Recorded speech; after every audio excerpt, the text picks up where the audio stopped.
ठंडी हवाएं चल रही थीं, फूल हवा में झूल रहे थे। के नीचे हरी हरी घास पे हिरन का बच्चा पेट के बल लेटकर कुछ लिख रहा था।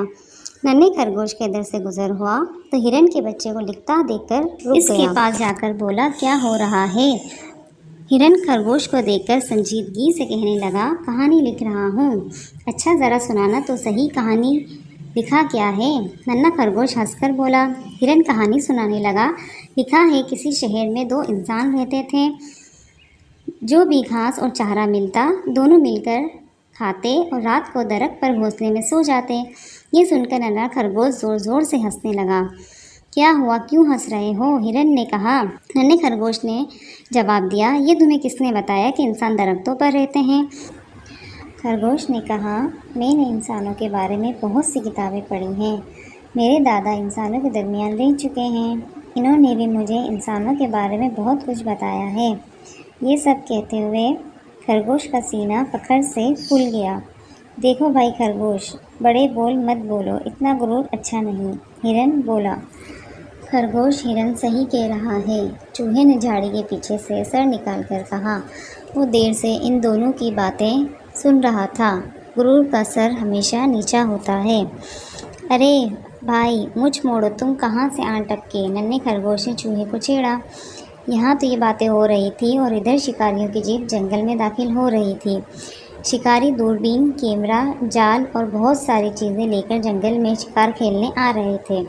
चू चू चिड़िया एक दरख्त पर बैठी ये सब देख रही थी। जब इसने देखा कि शिकारी जंगल में खेमे लगा रहे हैं, चू चू करती चिड़िया फूल से उड़कर तमाम जानदारों को खबर करने लगी कि छुप जाओ, शिकारी आ रहे हैं।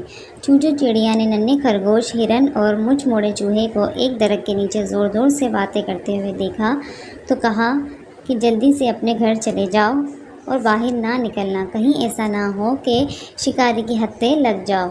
ये कहकर चू चू चिड़िया उड़ गई, लेकिन नन्हा खरगोश फिर शेखी बिखारने लगा। अरे ये इंसान मेरा क्या बिगाड़ लेंगे? मैं कितना तेज़ दौड़ता हूँ, ये ना मुझे पकड़ सकते हैं। चलो ज़रा इन इंसानों की खबर ले लो। हिरन कान पकड़कर बोला, ना बाबा, दौड़ता तो मैं भी तेज़ हूँ, मगर इन शिकारियों के आगे जाना मौत को दावत देना है। क्यों अपनी जान के पीछे हाथ धोकर पड़े हो? हम तो चलते हैं। इस खरगोश के बच्चे को शिकारियों का मुकाबला करने के लिए अकेला ही छोड़ दो, चूहे ने कहा। शिकारियों ने अपनी दूरबीन से इन तीनों को बातें करते देख लिया था। चुनाचा इन्होंने रस्सी का फंदा बनाया और दरख्तों की आड़ लेकर चुपके चुपके आगे बढ़ने लगे। एक शिकारी के जूते तले दरख्त के सूखे पत्ते चुरमुरे तो हिरन के कान खड़े हो गए। चूहा भी चौकन्ना हो गया।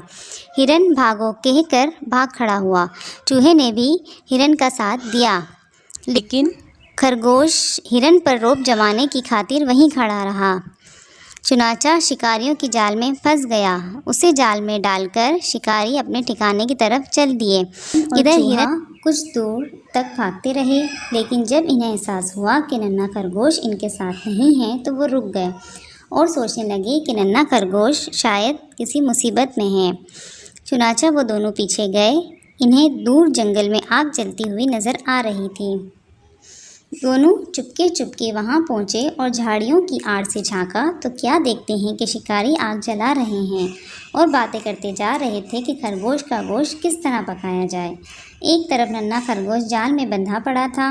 खरगोश रोने लगा और दिल ही दिल में अल्लाह से दुआ की, अगर तू मुझे इस केस से रिहाई दिला दे तो मैं वादा करता हूँ कि आइंदा कभी गुरूर नहीं करूँगा और ना किसी को सताऊँगा। वो दोनों उठे और चुपके चुपके खसकते हुए जाल तक पहुँचे। खरगोश ने इन्हें देखा तो दिल ही दिल में बहुत खुश हुआ।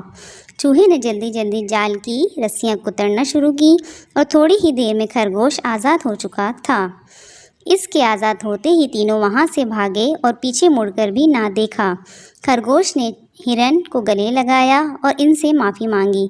अगर तुम दोनों ना होते तो शायद अब तक मैं मर चुका होता। मैंने जो बड़ा बोल बोला था, मुझे उसकी सज़ा मिल गई। भाई चूहे, मैं तुम्हें बहुत सताया करता था, मुझे माफ़ कर दो।